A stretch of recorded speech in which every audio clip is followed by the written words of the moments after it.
Hi friends and families, welcome to Madhushin Information Channel. Madhushin Information Channel இன்னைக்கு நீங்கள் வந்து ஒரு vlog வீடியோ தான் பார்க்க போகிறீங்க. ஆமாங்க, நம்ம குட்டம் ஆனந்தவல்லி அம்மன் கோவில் கொடை vlog தான் இந்த வீடியோவில் நீங்கள் பார்ப்பீங்க. நான் மண்டே ஈவினிங் 4 o'clock போல் தான் கிளம்புனேன் தூத்துக்குடியிலேருந்து. ஏன்னா காலேஜ் அட்டன் பண்ணிவிட்டு நான் 4 o'clock தான் கிளம்புற மாதிரி இருந்துச்சு. ஸோ அப்புறம் ஒரு 2.5 hours நம்ம குட்டத்தையும் ரீச் பண்ணிட்டோம். நாங்கள் ஸ்ட்ரெயிட்டாகவே வந்து நல்லா ரெடியாகியே கோவிலுக்கு வந்துட்டோம். ஏன்னா அதுக்கப்புறம் ரெடி ஆகிறதுக்கு டைம் இருக்காதுல்ல. ஸோ எங்கள் வீடுமே கோவில் பக்கத்தில் தான் இருந்ததுனால அப்படியே கோவில் தான் காட்டியிருக்கிறேன் உங்களுக்கு. இப்படி தான் வந்து ஊருக்குள்ளே வந்தோடனே கோவில் இருக்கும். ஸோ கொஞ்ச நேரம் அப்படியே நாங்கள் வந்து வீட்டில் கொஞ்ச நேரம் இருந்தோம். அதுக்கப்புறம் ஸ்ட்ரெயிட்டாக நாங்கள் கோவிலுக்கு வந்துட்டோம். இதுதான் குட்டம் ஸ்ரீ ஆனந்தவல்லி அம்மன் கோவில்.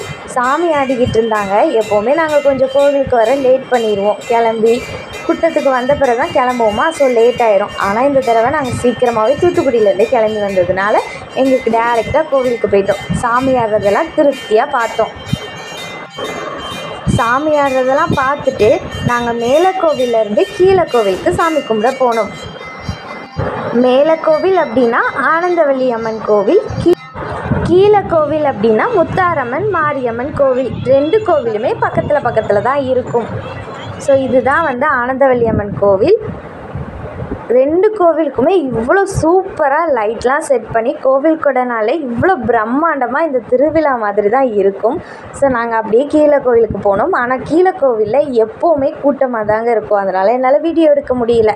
ஸோ டேரெக்டாக நாங்கள் வந்து முளைப்பாரி எடுக்கிற இடத்துக்கு போனோம். அங்கேயும் இப்படி தான் சூப்பராக லைட்லாம் போட்டு வச்சுருந்தாங்க.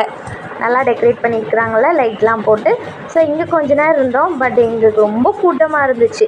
அதனால் நாங்கள் கொஞ்ச நேரம் தான் இங்கே வந்து பார்த்துக்கிட்டு இருந்தோம் சாமி ஆடுறதெல்லாம். தென் டேரெக்டாக வந்து நாங்கள் கோவிலுக்கு திரும்பியும் கிளம்பிட்டோம். இன்றைக்கி என்னன்னே தெரில, கொஞ்சம் கூட்டமாக இருந்துச்சு. அதனால தான் நாங்கள் டேரெக்டாக வந்து சரி நைட்டு வந்து நம்ம சாப்பிட்றதுக்கு கிளம்பியாச்சு. இங்கே வந்து கோவிலில் வந்து 3 வேளையுமே சாப்பாடு தந்துடுவாங்க. சோறு சாம்பார் அதெல்லாம் கொடுத்துருந்தாங்க. சில டைம் வந்து டிஃபன் கூட வைப்பாங்க. தென் வந்து கொஞ்ச நேரம் கோவிலில் அப்படியே பார்த்துக்கிட்டு இருந்தோம். அந்த லைட்லாம் பார்த்துட்டு கொஞ்சம் ஃபோட்டோஸ்லாம் எடுத்துகிட்டு இருந்தோம். அப்புறமா வீட்டுக்கு வந்துட்டோம். எங்கள் வீட்டிலேருந்து பார்த்தாலே வான வேடிக்கை சூப்பராக தெரியும். நைட்டு ஃபுல்லாக வெடி போடுவாங்க அப்படின்னு தான் எதிர்பார்த்தோம். எப்போவும் அப்படி தான் போடுவாங்க. ஆனால் இந்த தடவை ரொம்ப சீக்கிரமாகவே ஸ்டாப் பண்ணிட்டாங்க வான வேடிக்கையை. ஸோ ஆனால் சூப்பராக இருக்குல்ல பார்க்குறதுக்கு. இந்த மாதிரிலாம் பார்த்துட்டு அதுக்கப்புறம் என்ன தூங்க வேண்டிய வேலை தான். இந்த vlog மாதிரியே Day 2வையும் நான் vlog எடுத்திருக்கிறேன். ஸோ அந்த வீடியோவுமே சீக்கிரமாக உங்களுக்கு நான் அப்லோட் பண்ணுறேன். ஸோ இந்த மாதிரி வீடியோஸ் பார்க்குறதுக்கு நம்ம சேனலை சப்ஸ்கிரைப் பண்ணிக்கோங்க. பாய்.